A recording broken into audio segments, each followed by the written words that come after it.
presented by Anshubala Music.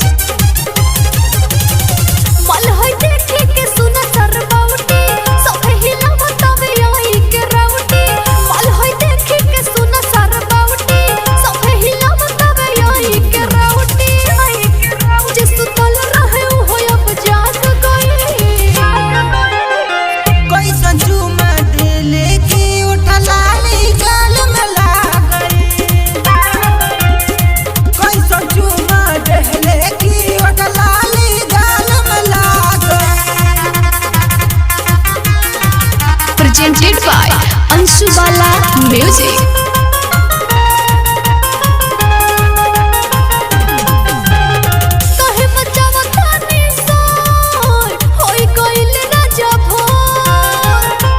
बात तो ठीक से नहीं तो तू छोड़ काहे करत पानी सोर देखि न हो गइल भोर देव के बात तो ठीक से नहीं तो तू छोड़ नसे नसे पूरा नहीं आई आग भई कैसन झूमा डहले की ओटला गाल में लाग गई कैसन झूमा डहले की ओटला गाल में लाग गई।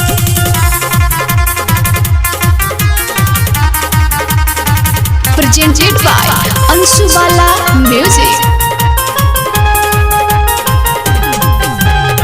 गले में लाली लग जाई गांव के लोगवा चिड़ाई ऐसे कहतानी हम काली गिर हो जाई गले में लाली लग जाई गांव के लोगवा चिड़ाई ऐसे कहतानी हम काली गिर हो जाई।